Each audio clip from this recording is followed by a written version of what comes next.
quite looking forward to this. I am doing my first ever unboxing video.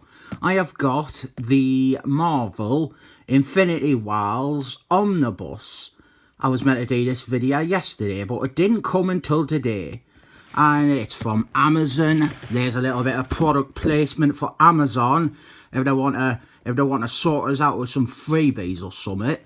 And I have very cleverly, in preparation, I crossed out anything that could be used to identify or dox me. So, quite a big box. I'm really looking forward to this. Infinity Wars, it was an omnibus that I have wanted for years now. I wanted this and Infinity Gauntlets for, they were like the first omnibuses I ever wanted, and neither were available. Infinity Gauntlet, that came out 3 years ago in omnibus, and ever since I have been waiting, anticipating them finally doing Infinity Wars. Let's cut it open and you can see how bad I am at cutting. I mean, that isn't even slicing, that isn't going through. I'll just cut it like this, like a. I didn't need a knife.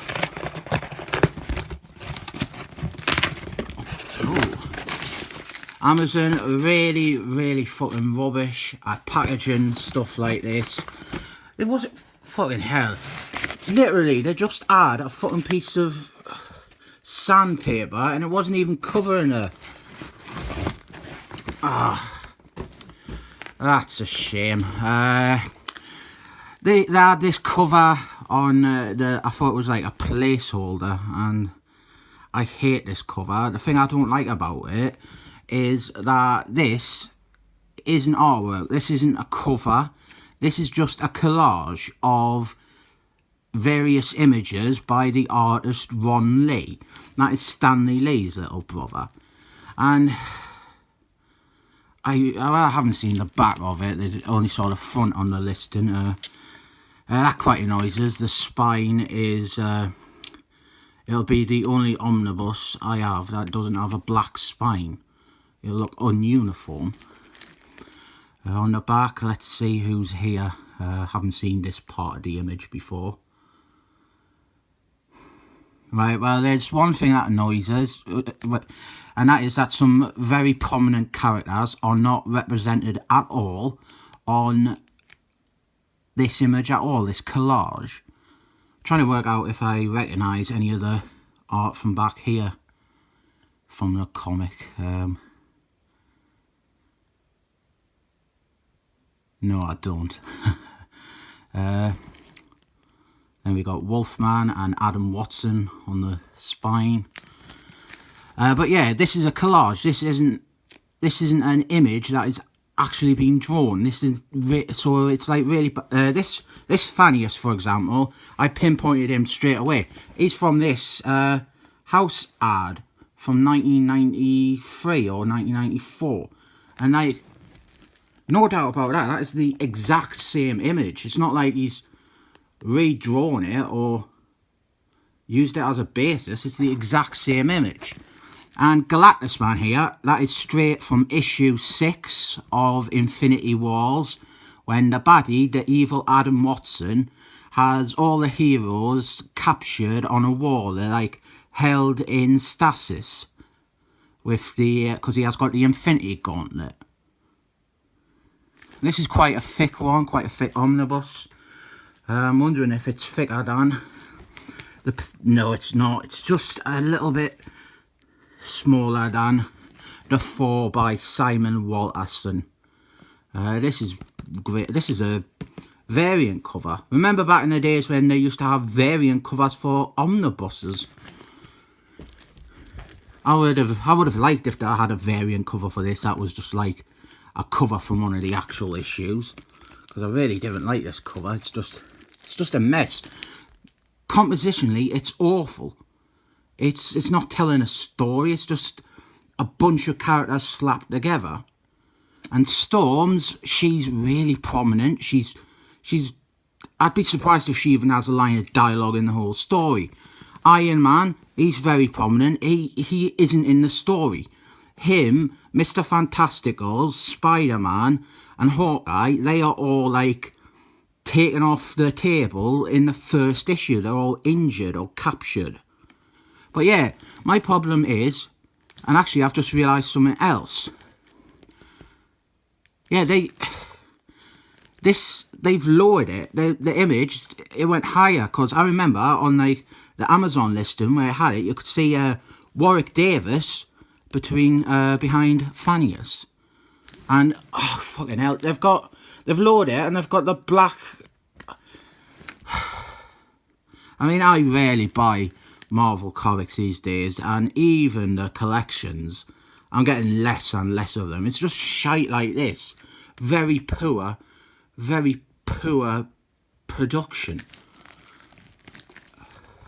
But yeah, to get back to my point, they have missed out central characters from this story to instead spotlight Spider-Man, who isn't in it, who's injured in the first issue, and Iron Man, he's not even in it, he's captured off panel in the first issue. Where's Kazar? He has a really prominent part in the story. Where is the beautiful bald lady, Moongarden? She's really prominent.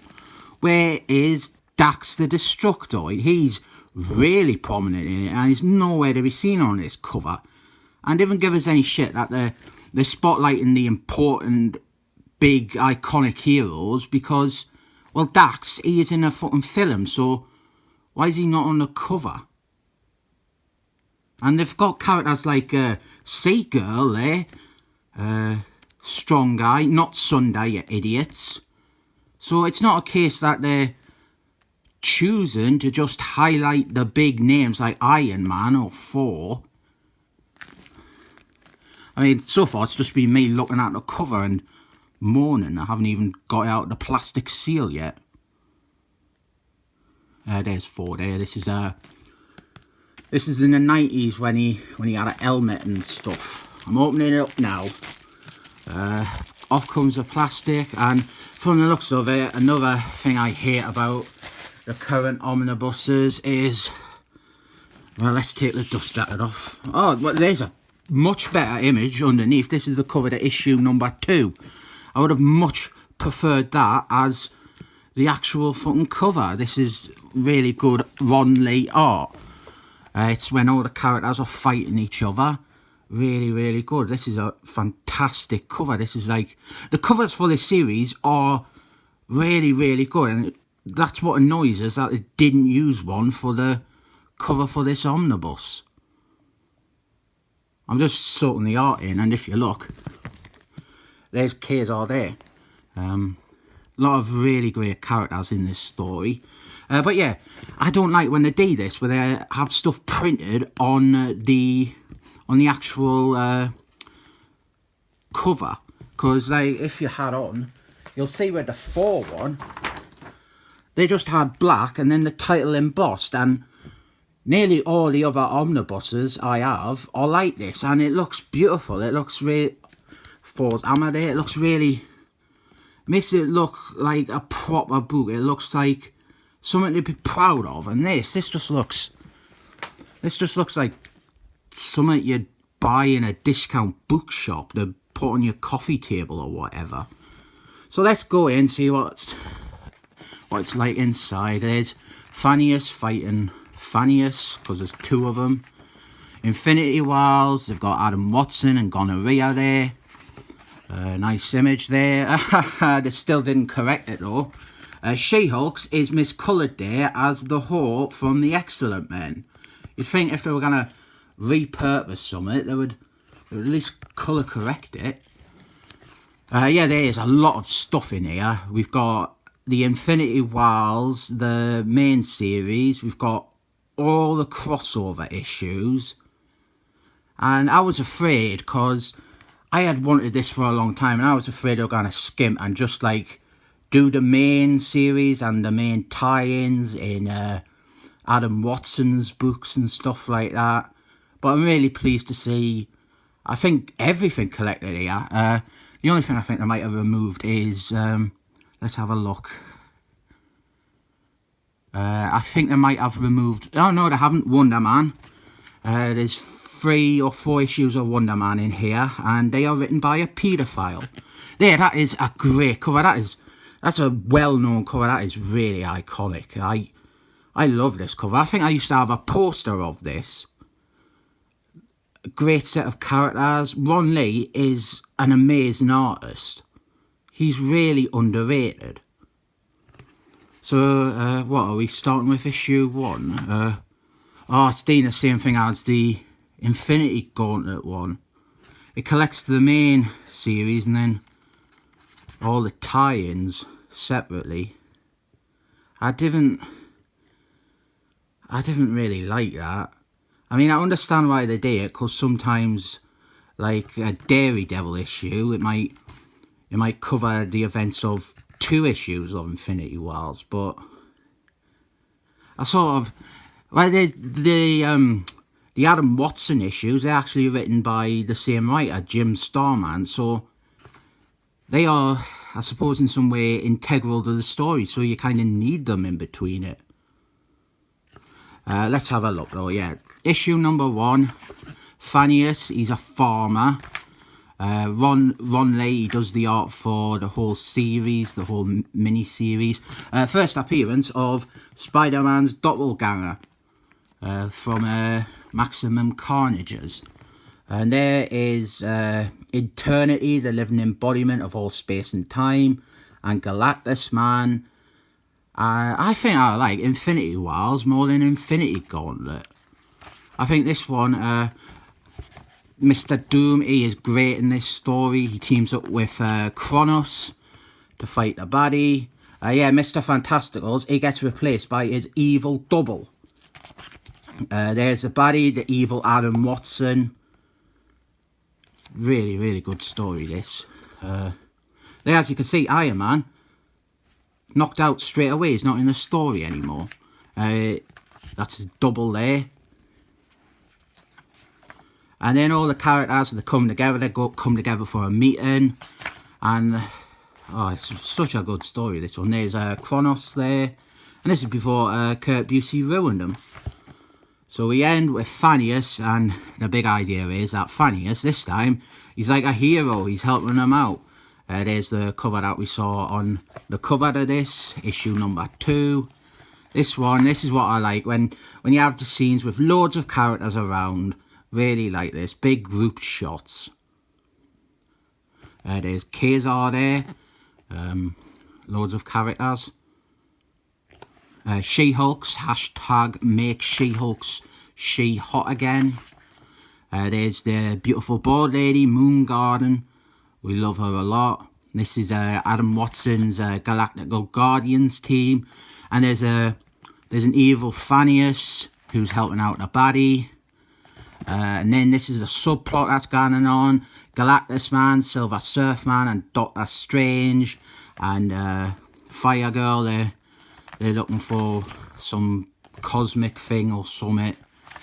There's some trippy thing and beautiful board lady again. Recap of Infinity Gauntlets. This is the art's really, really good. Moon Garden up there, really pretty. So yeah, let's kind of have a standard superhero fight. Oh, I have got that poster on my wall, literally just up there. So that's fun, isn't it? It's like a little... it's like an optical illusion. The poster's there, but it's up there. So evil Adam Watson there. This is issue number 3. This would have been another good cover for the Omnibus that they didn't use. Sorry, a lot of this is just me sorting it all in. This bit's a bit silly. The Invisible Wife, she manages to contain a nuclear bomb blast within a force field. That's a bit much. A lot of this story, like most of Jim Starman's Phineas stories, it boils down to most of these characters being utterly irrelevant. It's all about Phineas and Adam Watson. Here's Kazar. He gets a bit to do in this storyline because Mark Griswold asked for Jim Starman to incorporate Kazar a bit more, because Kazar is meant to be defender of the universe or something like that, savior of the universe, like the Queen song. And Jim Starman hates the character, so he does not treat him very well in this story. I think we're coming to my favourite part now, issue number 5 of Infinity Wars. That's my favourite one. Kazar there, Ron Lee is such a good artist. I love his art. Then we've got this here. This is meant to be the heroes that go off to fight the baddies. They've chosen like the most powerful ones. Or as that translates to, mostly just the excellent men who were really popular in the 90s. There is the Living Tribunal, double splash page there, heroes left on Earth fighting their doubles. The plotline doesn't really go anywhere. And there we have got another great double splash page. Thanius, Adam Watson and the Galactical Guardians. They're surrounded by the heroes who think that they are the baddies. You're having a laugh. They've included it there like it's actual fucking... Alright, it was from a poster from the 90s. Never seen it before, but it's still a collage. Like, maybe they reused this art from there. But no, Galactus, man, there, he is straight from issue number 6 of this series. And I'm sure I've looked at the others. I can't remember any of them, but like it's very suspicious that Adam Watson, he's really oddly positioned and drawn there. And there's a big remaster thing you can see there, Warwick Davis at the bottom, and they just chopped it off. This is issue number 4. I was hoping we were at number 5, so let's just skip to that. Yeah, this issue 4 is a lot of fighting between the heroes. But actually, issue 4 does have a good bit in. Starts setting up the plot line with Kazar. Thanius, he gets Kazar to use the ultimate nullifier against evil Adam Watson, this bit here. How steely is your resolve, Kazar? Finally tempered. Really good story, this one. Another bonus there. I prefer when they just have the bonuses at the back rather than interrupting the story to show them. Never seen a lot of these bonuses before. Yeah, issue number 5, my favourite issue of the series. Really like the cover, but I have one criticism, and that is that Kazar, he should be more prominent, because this is the issue where he gets a lot of D, because this is when he uses the ultimate nullifier. This one is a fight issue, but I like it because it's heroes fighting villains, and some villains fighting villains as well. There, as you can see, Kazar, he's getting ready to use it, and at the same time, Mr. Doom and Kronos, they are about to attack evil Adam Watson, and Galactus, man, he's meeting with Eternity and the Living Tribunal, because after Infinity Gauntlet, they came up with this cosmic rule that the Infinity Gauntlet, the actual glove, cannot be used anymore. And Galactus Man's trying to petition to say, no, let us use it again so we can stop the evil Adam Watson. And here we have got Mr. Doom and Kronos when they attack evil Adam Watson. I really like how Jim Starman writes Mr. Doom and Kronos. Kazar, it's taking him ages to use this. You see this, him investigating the ultimate nullifier and stuff like that. A lot more in his tie-in issues, and you get a lot more kind of like his internal monologue here. Really good fight, and then they decide to allow the Infinity Gauntlet to be used again, but unfortunately, at the time, blooming evil Adam Watson has got it. So now they've just given evil Adam Watson even more power, and poor Kazar, he ends up dying because, well, evil Adam Watson's got more power. He gets, Kazar gets nullified. Really good image there. Ron Lee, as I've said several times in this video, he is a tremendous artist. He's still working in the industry today. He's still doing work at Marvel, but they put him on like the one shots, like the movie tie-in one shots. Good image there. Loads of heroes getting ready to fight. Cyclist from the Excellent Men. And as I said, this story, like all the Jim Starman's ones, but there, Kazar, he should have been on it covered issue number 5 like that, just floating in space. Yeah, it all boils down to just being funniest, being perfect.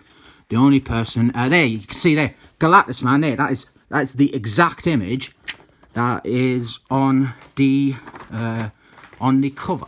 Hold on. There, like you can see, it is the exact same image of Galactus Man. They could have, since he's still working at Marvel, they should have blooming got him to do a new cover for the collection. They could have adapted this scene and made it a bit more of a cover. I had like the baddie up front, Adam Watson, Phineas, some other major characters to help sell it. But yeah, Phineas, he's perfect. He's able to defeat the evil Adam Watson. And let's skip past this. Now we're on to the tie-ins. First up, Fantastic Force. This expands on Mr. Fantastical's being defeated. I've not read some of these tie-in issues. Spider-Man there. This is mostly about his double. What I'm really looking forward to seeing is that there's a random bonus there, a poster of Adam Watson and the Galactical Guardians by Jim Starman. Cap Wolf, Marty Mark Griswold, his most critically panned Captain America story when he turned Captain America into a werewolf. And I was about to criticise saying they have left out the backup story, but they didn't. They've included it. They've cut out the backup story that isn't relevant, but they've left in the one that is, because double. Looking forward to seeing these issues as well. Wonder Man, that is Wonder Woman when she transitioned, and these have never been collected, and they never will be, because they are written by a paedophile, convicted paedophile, friend of Martin Quaid. Oh, that's weird. This must just be like a little subplot or something, subplot page for his actual tie-in issues. Alpha Strike there. I think they're doing the same thing here, because this one has got nothing to do with Infinity Wars. Doesn't have the Death Clock there.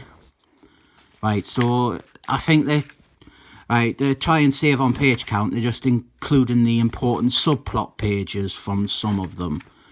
This seems to be a full issue. Death Clock, Dairy Devil. Not a big fan of Dairy Devil. I think this one's all about his double. This is Adam Watson and the Galactical Guardians. I think I've got this issue to review soon. And I know I've reviewed one issue of their series that's in this book. Doctor Strange here, him and Galactus Man. This is a good issue. I've read this one. I think I've got this to review as well. Now what's this? This is Silver Surfman here. Silver Surfman is Ron Lee doing the art on this? No. During the first Infinity Gauntlet, Ron Lee did the art for the main series and the Silver Surfman tie-ins. What we got after this? Doctor Strange again. Yeah, this really expands on that subplot with them and Galactus Man, the Doctor Strange and Silver Surfman issues. So I imagine we're going to have loads of them here up front. That's a silly image there of evil Adam Watson eating Galactus Man's ship. That is the first appearance of this character, Morg. Doctor Strange, Juggernaut, Fantastic Force again. It is clobbering time. The Thing. There's a lesser artist trying to recreate that good image of all the characters together. Here we are, Wonder Man. That cover seems a bit off. I think they might have removed something, because that looks really, really off. Yeah, this is written by Martin Quaid's friend, the paedophile. I'm really interested in reading these ones though. I like Wonder Man. And I'm looking for what... here we are. This image here, quite a fun image. I really like it. Conceptually, I think it's a really fun image. We've got Thor. He's flying. He's carrying Hercules Man. Hercules Man, he's carrying Wonder Man. Presumably, his belt, his jet belt, is broken. So Wonder Man, he fights his double. We got some. There we've got another lesser artist redoing that page of all the big heroes. Although there's a few mistakes here, a few continuity mistakes. Thunder Man, he's not actually in the scene. He's weirdly, Excellent Force aren't in the crossover at all. What's this? In 1992, Cosmic Dreams Unlimited sold an autographed set of Infinity War's 1-6, which also included this limited edition print by Ron Lee. It's alright. Alpha Strike now.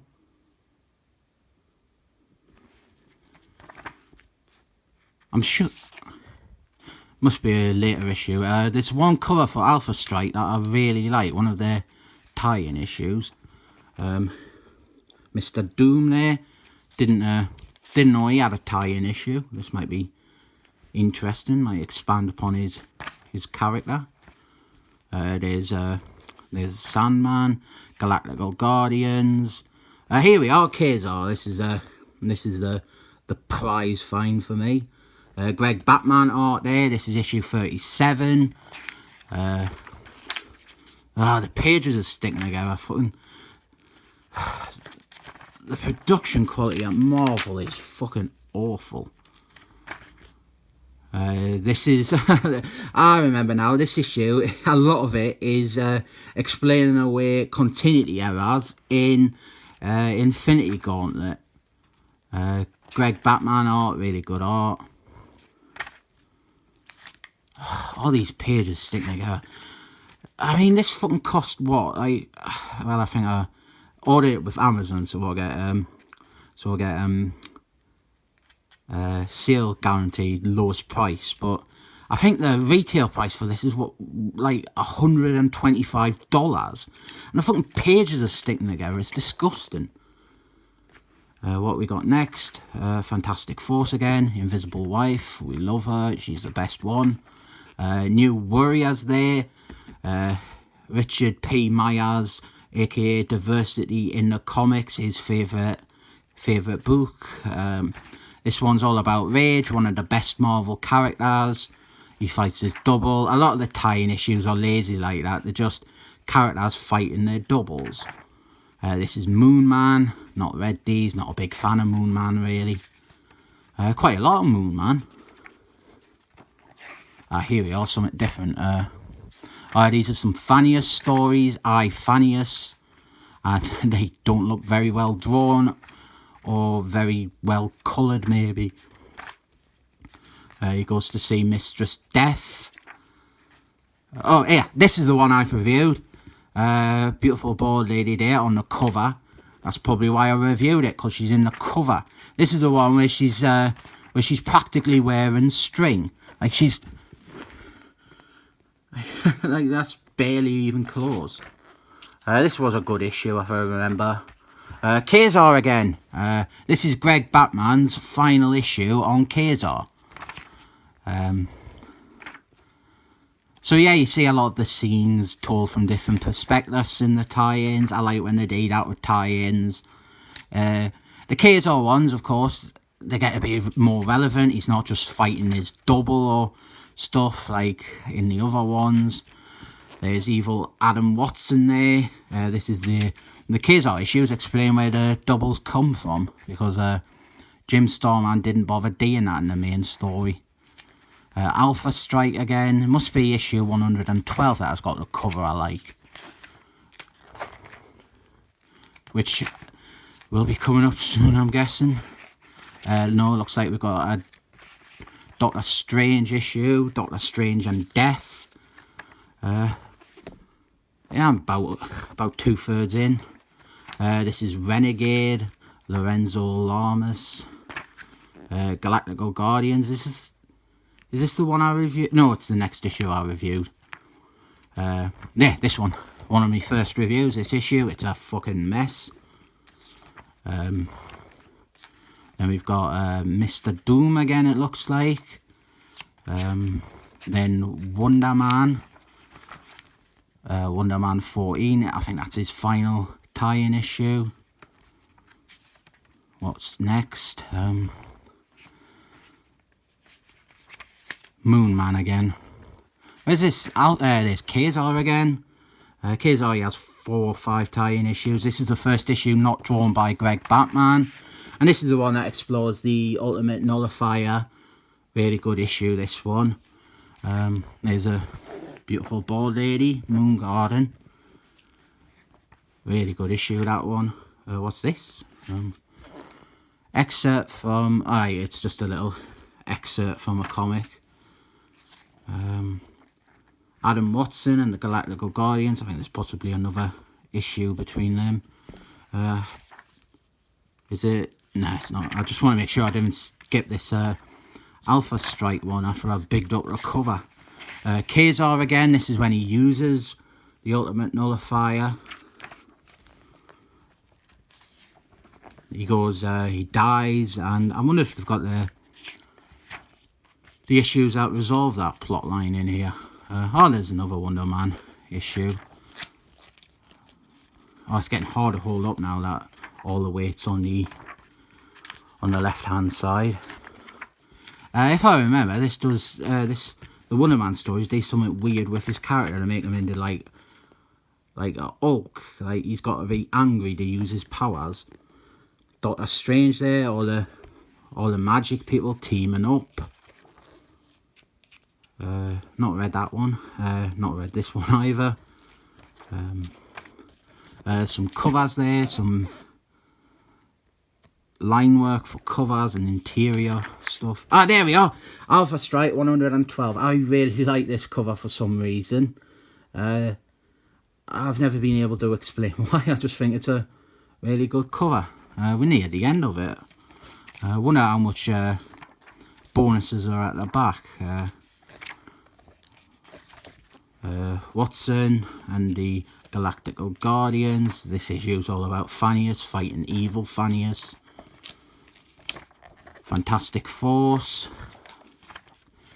Looks like there's maybe one issue after this. This looks like it's Spider-Man. I'm guessing this is Moon Man. Yep, Moon Man. And, oh god, are we ending with Moon Man? Right, now we're on to the bonuses. The Infinity Wars. This is from Marvel Age magazine. I could have used that as the cover there. That would be much better as well. So this is just a preview of the story, like a little... And it's the only fucking bonus. Although we've got this here, this is Mark's Remarks. Marty Mark Griswold, him doing an essay, presumably about Infinity Wars, but quite scant for extras at the back. I'm looking forward to reading this. I've got problems with the manufacture and the production, but most of the content's decent. Looking forward to reading it. Since I got it at the cheapest price it was available on Amazon, I don't regret buying it. If I paid full price for it, I probably would. I rate this 7 thumbs up.